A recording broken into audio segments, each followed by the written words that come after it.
The first thing I remember is the color white. Not a clean, crisp white, but the dull, sterile white of cheap ceiling tiles. The second thing was the pain, a symphony of agony conducted by a master, with a particularly sharp violin solo playing behind my right eye.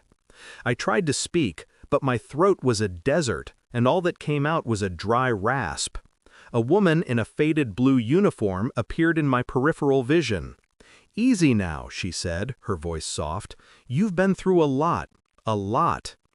That was the understatement of the century. Weeks bled into months in that remote, underfunded clinic somewhere in the mountains of Colombia. They told me I was the sole survivor of a private jet crash.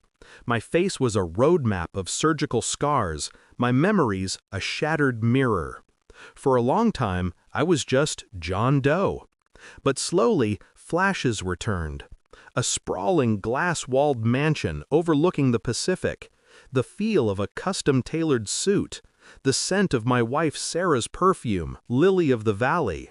And then, the big one, the memory that felt like a lightning strike to my soul, my father's lawyer, handing me the papers.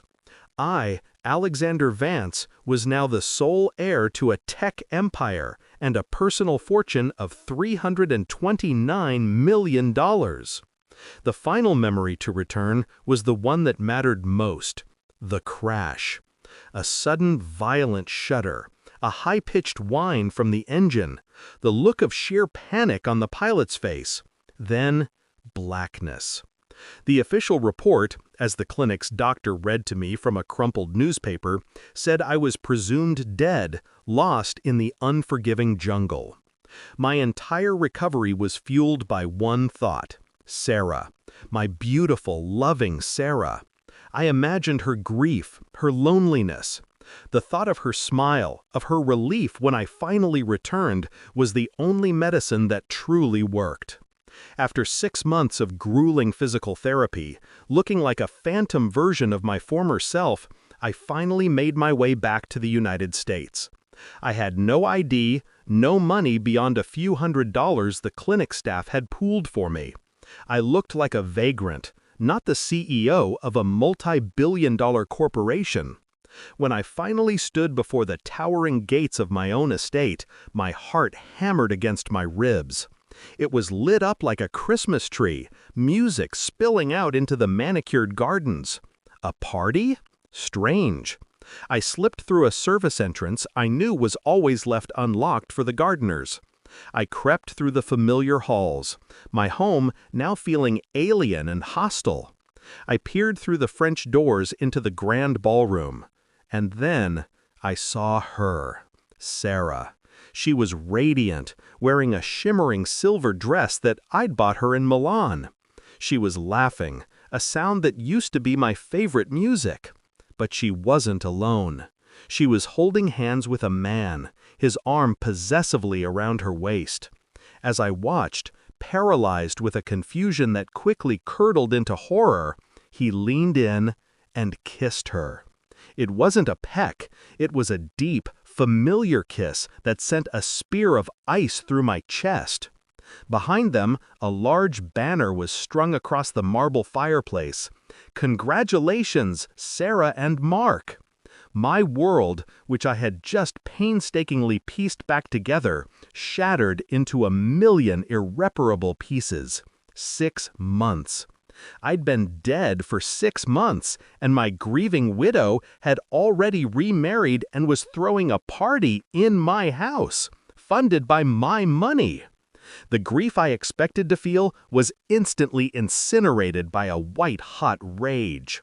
This wasn't mourning, this was a hostile takeover of my life. I couldn't just storm in. Legally, Alexander Vance was dead. They had the death certificate. They had control. I retreated into the shadows of the city, a ghost haunting the edges of my own life. I found a cheap motel and started to think. My greatest asset wasn't my money, which was now legally theirs, it was my knowledge. I knew my company, Vance Industries, inside and out. I knew its systems, its protocols, and its people. I reached out to a young, brilliant coder named Leo, whom I'd personally mentored. I met him in a dingy coffee shop, my scarred face hidden under a hoodie. He almost didn't believe it was me, but I proved my identity by reciting the source code for a proprietary project only he and I knew. With Leo as my digital hands, I started digging. Who was this Mark? This man who had so seamlessly slipped into my shoes? His name was Mark Thorne.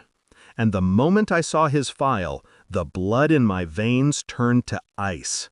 Mark Thorne wasn't some random suitor. He was the CEO of Thorne Dynamics, my fiercest and most ruthless competitor. A man I was in the final stages of acquiring in a hostile takeover before my plane went down. A man whose entire company would have been dismantled, whose career would have been destroyed by me. My death wasn't just convenient for him, it was a corporate salvation. My mind reeled. Was Sarah in on it? Had she been playing me all along? Or was she just a fool, seduced by a predator the moment I was out of the picture? The questions tore me apart. But I knew one thing for sure. My accident, no accident. And they were going to pay. The perfect opportunity presented itself a few weeks later. Sarah and Mark were hosting the annual Vance Foundation Charity Gala, the pinnacle of the city's social calendar. My gala. In my house. They were positioning themselves as the new philanthropic power couple, using my legacy to build their own. It was the perfect stage for my resurrection. I didn't dress as a guest. I came as a specter. I used my old security codes to bypass the new system they'd installed and entered through a private study. I watched them on the security monitors, Mark preening on stage, Sarah beaming at his side. They were auctioning off a Picasso from my private collection. When Mark finished his nauseating speech about continuing Alexander Vance's legacy of giving, I made my move. I walked out of the study and straight towards the stage. A murmur rippled through the crowd. Who was this disfigured man walking with such purpose? Security guards started to move towards me, but I ignored them. All my focus was on the two people on that stage. Sarah saw me first. Her smile froze, her face draining of all color as her brain tried to process the impossible. Her hand flew to her mouth, a glass of champagne slipping from her other hand and shattering on the floor. But it was Mark's reaction that I will savor for the rest of my days. His eyes, full of smug satisfaction, scanned the crowd and then landed on me. For a second, there was just confusion. Then, a flicker of dawning recognition. His jaw went slack. The microphone he was holding began to tremble. As I stepped into the full light of the stage, my scars on display for all to see, his face contorted into a mask of pure, unadulterated terror. He let out a scream. Not a shout of surprise, but a raw, guttural shriek of a man who has just seen a ghost walk out of its grave to drag him to hell. "You!" he stammered, pointing a shaking finger. "You're supposed to be dead!" The ballroom fell into a dead, shocked silence. I calmly took the microphone from his paralyzed hand. "The reports of my death," I said, my voice amplified throughout the hall, "were greatly exaggerated and conveniently timed." I looked from Mark's terrified face to Sarah's crumbling one. "Convenient for you, Mark. Isn't that right? The man whose company I was about to acquire. The man who paid a maintenance technician to sabotage the hydraulics on my jet." On the massive screen behind the stage, which was supposed to be displaying the gala's logo, a new set of images appeared, courtesy of Leo. Bank statements, encrypted emails, a flight manifest with a phantom technician's name on it. The entire conspiracy laid bare for the city's elite to see. The police, whom I had already alerted, chose that moment to enter the ballroom. As they cuffed a babbling, incoherent Mark, I turned my attention to Sarah. She was on the floor, sobbing, a pathetic heap in her designer dress. "I didn't know, Alex, I swear I didn't know. He told me you were in debt, that you had affairs. He lied to me." I looked down at the woman I had once loved more than life itself, and I felt nothing. Not rage, not love, not even hatred. Just a vast, empty pity. She wasn't a master manipulator. She was just weak, a pawn in a game she was too self-absorbed to understand. "It doesn't matter anymore, Sarah," I said, my voice devoid of emotion. "Get out of my house. I have my life back now.